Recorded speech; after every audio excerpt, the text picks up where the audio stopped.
Motor tu stroke mati tiba-tiba bila cek api tak sampai dekat plug.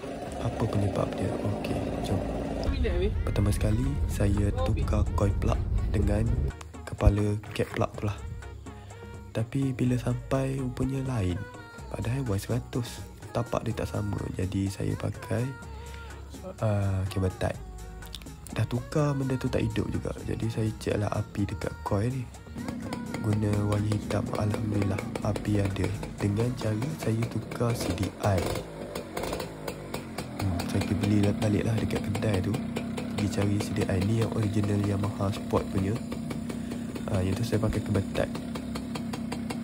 Rasanya yang tu yang SS punya kot. Ni lah barang yang saya tukar, CDI dengan coil plug.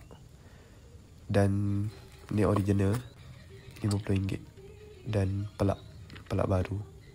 Barulah api tu kuat.